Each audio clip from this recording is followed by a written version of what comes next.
Welcome back, everyone. So before we begin, hit the like button. Shoot the like button. It helps out a lot. And don't forget to subscribe too for a Bond video every week. Now, let's get started.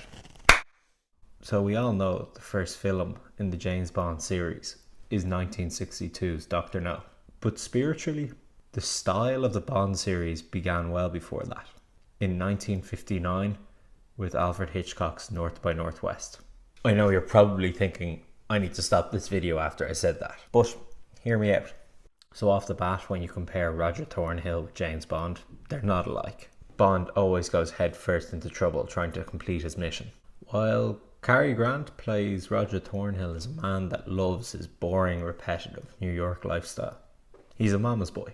But it's the execution of this film that makes it so Bond. When the villains mistake Roger Thornhill for CIA agent George Kaplan, he's forced to leave his old life behind and become a man of action. What follows can only be described as one of the most witty, stylish, exciting and sexy films ever put to celluloid. Thornhill is mistaken for fictional agent Kaplan, then framed for a murder in the UN building. He must go on the run.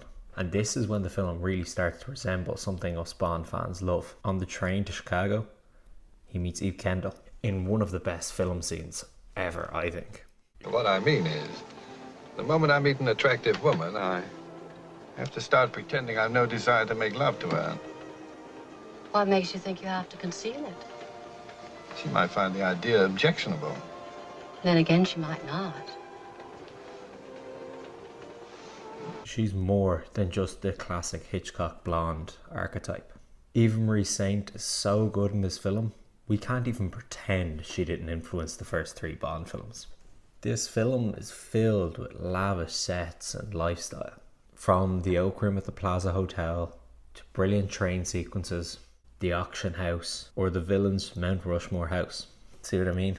Very Bond. And mentioning Mount Rushmore, this film is filled with brilliant locations. New York City, Leicester Townsend's stately home, Chicago, from the train station to the airport, and all the city in between.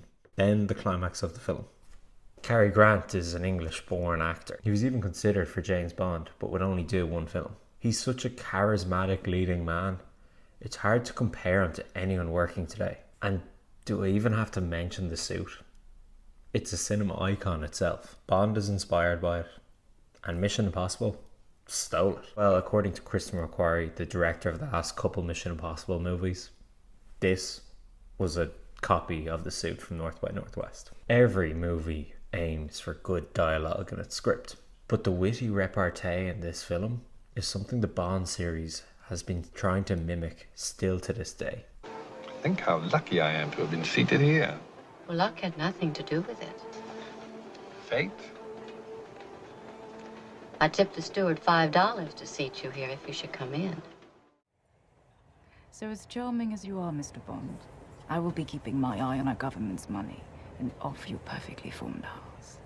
You noticed? Even accountants have imagination. How was your lamb? Skewered. All sympathizers. Good evening, Mr. Bond. Good evening, Miss Lind.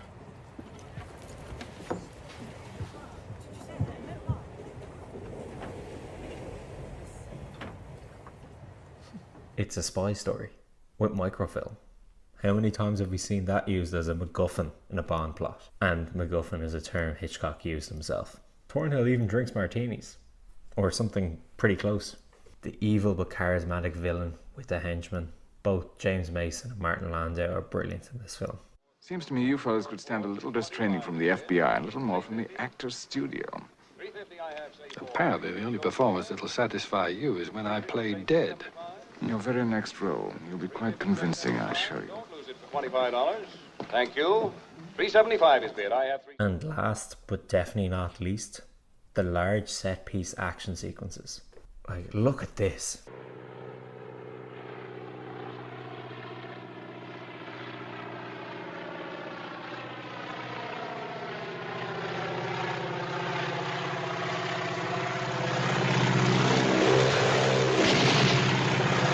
Tell me that didn't influence this from Russia with Love.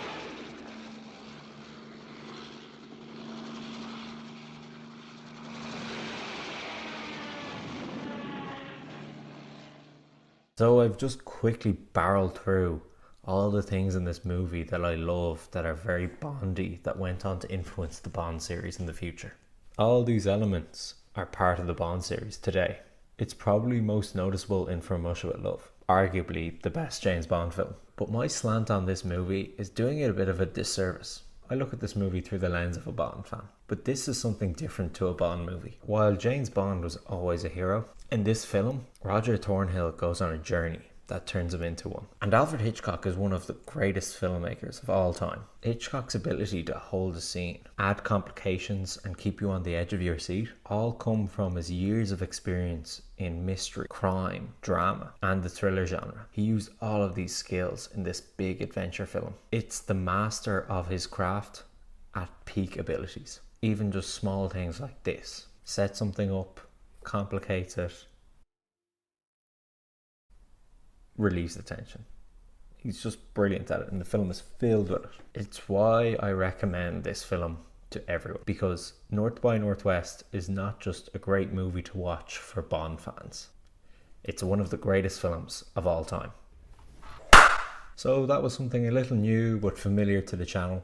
I felt it was something so important about Bond and cinema, it deserved a video. If you enjoyed this video, you know what to do. And then I know to make more videos about films in a similar vein to Bond films. And subscribe too. It'll keep you up to date with all my videos. I'll be back next week with another video. But for now, keep safe, keep watching. Bye. Fate draws us back together. Now your enemy is my enemy.